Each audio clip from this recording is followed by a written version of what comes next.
వికారాబాద్ జిల్లా తాండూరులో ఓ వ్యక్తి cell tower ఎక్కి హల్చల్ చేశాడు. దామరచేడి గ్రామానికి చెందిన ఆంజనేయులు అనే వ్యక్తి సెల్ టవర్ పైకి ఎక్కి తన భార్య ఇంటికి వచ్చేంత వరకు టవర్ దిగను అని భీష్మించు కూర్చున్నాడు. గమనించిన స్థానికులు పోలీసులకు సమాచారం అందించారు. పోలీసులు ఘటనా స్థలానికి చేరుకుని 2 గంటలు ఆంజనేయులకి నచ్చజెప్పే ప్రయత్నం చేశారు. చివరకు సీఐ సంతోష్ కుమార్ హామీ ఇవ్వడంతో కిందకొచ్చిన ఆంజనేయులు తాను పురుగుల మందు సేవించానని పోలీసులకు చెప్పాడు. అతను దూరంగా నువ్వు పోయగలవు చూసి నువ్వు జాగ్రత్తగా వాడు రావడానికి లేదు నువ్వు చేయడానికి లేదు.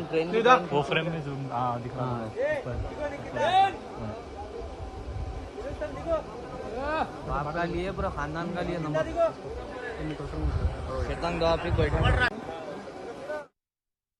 పోలీసులు ఆంజనేయులను హుటాహుటిన అంబులెన్స్లోని ఆసుపత్రి తరలించారు. 3 నెలలుగా తన భార్య ఇంటికి రాకుండా పుట్టింట్లో ఉంటుందని ఆంజనేయులు చెప్తున్నాడు. తాను ఫోన్ చేసినా స్పందించకపోవడంతో మనస్తాపం చెంది పురుగుల మందు సేవించి సెల్ టవర్ ఎక్కినట్లుగా ఆంజనేయులు చెప్పుకొచ్చాడు.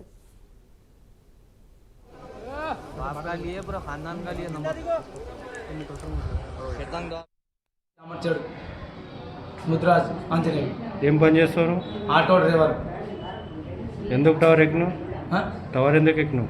మా భార్య వాళ్ళు అమ్మగారి ఇంటికి పోయినందుకు నేను ఎక్కిన. నేను ఫోన్ చేస్తే కూడా బిజీ టోన్లో పెట్టిన వాళ్ళు నంబర్ నాది. ఇప్పుడు కూడా ఫోన్ చేసి కనుక్కోరు టైంకి. నీకు పెళ్ళి ఎన్ని సంవత్సరాలు అయింది? నా పెళ్ళి అయితే 18 సంవత్సరాలు అయింది, కానీ ఇప్పుడు వరకు మా భార్య గారికి నేను చదువుకున్నాను. పిల్లలు ఎంతమంది? 3.